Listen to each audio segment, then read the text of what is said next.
you're on Bill, and I haven't done a video for a long time, and I do apologise for that. It's just because we've had a new baby girl, and yes, she's doing absolutely fantastic. She's 4 weeks old now. It's been a rocky pregnancy, and that's to say the least. And my disability is up and down, and that's the one thing I want to talk to you about this, because it's very hard when you've got a disability, but it's very good to get in the garden and do things. So I'm going to turn you round and I'm going to show you the garden as it is today. Now the front is, I've got to dig these irises out, so I've sort of cut them back, and I've got a massive bindweed problem. It's driving me absolutely nuts. But the peonies are coming out and they're beautiful, all the roses, and I've got this one particular rose here that's a David Austin rose. How pretty is that? And it smells so sweet, it's so lovely. I've got some peonies, and I've got to cut these roses back. They don't smell. It's a nice rose. They don't smell, but they it's a lovely deep red. But you can see the freaking bindweed. I pulled out so much of it. It drives you nuts. And then I've just planted some different little sort of flowers on this patch. It was a bit of a bare patch, because I've got my EV charger there, so I needed sort of something that was low and not big bushy like that. And the hollyhock always self seeds, and that's really nice. Planted up some foxgloves and some other plants there. I can't think what they're called. I've got a name of them. I've replanted this bush. That's my stroke brain. This is what happens. I've got some, I don't know, but there we go. Garlics, they're all doing really well. It's good to keep feeding your garlics, because they do need feed. I've put some lupins in. They look fantastic. As you can see, look at the colour on that. Absolutely fantastic. And you can see our little friend there, look. She's doing well. I can see some black fly there, so she's doing a good job there. She's found them. We might have to spray that, actually, looking at that. Look, they're bloody pests, aren't they? We've got the snapdragons, and the bushes are doing absolutely fantastic. As you can see, it's all growing nice. The snapdragons look pretty, and they're all self-seeded. I just let that grow as you like. But this lupin here, it come up massive, but I had a massive black fly aphid problem on these stems here, so we had to spray it. And I really don't like to use the sprays, but they're attacking everything this year because it's been so freaking wet. But some more snapdragons. There's some pretty snapdragons there. My fruit trees are doing fantastic, as you can see. Getting giant. I will top them off at sort of about that sort of height, 1.8 meters. I'll top them off. Now I do recommend mole seeds, because the carrot seeds are little balls and they're easier to sort of handle.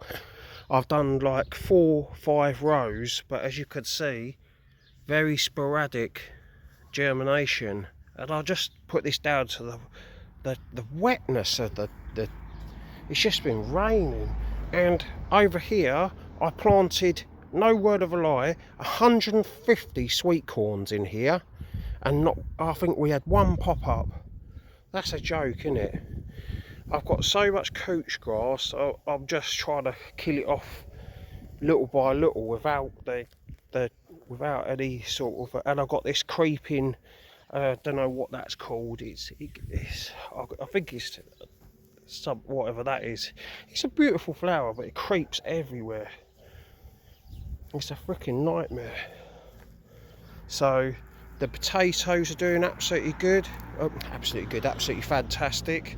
They're all Charlottes, and I've done them in buckets this year, so they're doing well. And I've got the irrigation set up, and it does look a bit of a mess at the minute, but I haven't planted my full garden up, as you can see, because it's just been so sodden. The gooseberry looks good. The tiny little gooseberries, I don't know if you could see that, look, tiny little gooseberries, so there's some there, look. And the blackcurrant is doing great, as you can see. Great raspberry bush, that's doing fantastic. And you can see the raspberries all on it. I do fertilise everything. Now we've had a bit of an issue with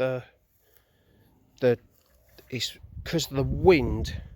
The wind comes through these houses here and blows right into this corner, and so that has ruined the privet hedges on this corner. So what I need to do is get some big privets and put them in the corner, and they're a bit more established. But my recommendation is go to the supermarkets and the garden centres at the end of the season, so like end of the summer, and you get the privets and that in the pots for very cheap money. Blueberries, they're doing fantastic. Look, all them blueberries on there. And I've just put sulphur into the soil.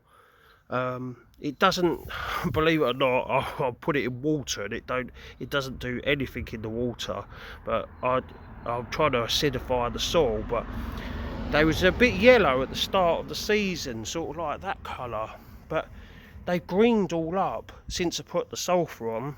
And I usually put chicken poo for my chickens. They're the black currants. They do absolutely fantastic, the black currants. And the rhubarb is doing okay. It's only a few years old. It's only about the second year these rhubarb, so I don't expect anything for a few years. And I'll tell you what, these thistles are driving me freaking nuts. But the best thing to do is don't let these bloody things seed, because they go everywhere, absolutely everywhere. Look, because I let one go to seed, they are literally the whole allotment, the whole front garden is full of weeds. And you can see this creeping buttercup is a nightmare. I think I'm going to have to sort of get some more DPM plastic and just try and kill it off, because it just keeps growing. I mean, and this couch grass, look at it, it's a freaking nightmare. As I say, I can only do a little and often sort of approach to this. This what comes down to my disability, and it's just a pain in the backside, and it literally is a pain.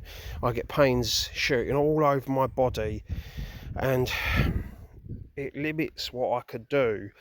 So it's best to... Oh, got something on there, look. Oh. It's best to do little and often. So when you get a spare sort of minute where you don't have the pains, try and do something, do little and often, and then basically you do get things done if you do the little and often approach. And think to yourself, we've got all season to do these things, and if you fail, doesn't matter, it's not a failure, it's an experiment. Everyone has to try hard and try to grow their own, because I'll tell you what, there's something about growing your own that's so nice. It's the flavour, the thing that you've just you buried a seed, it's turned into a plant, and it's give you produce, and that is just the most fantastic thing that you could possibly have. Right, I've waffled on too much, but I wanted to give you an update from my garden. And as I say, it's not perfect. And gardening and allotmenteering is never perfect. But you've got to think, you just keep trying and trying and trying again. And I'll see you in the next video. Thanks very much. See ya. Bye bye.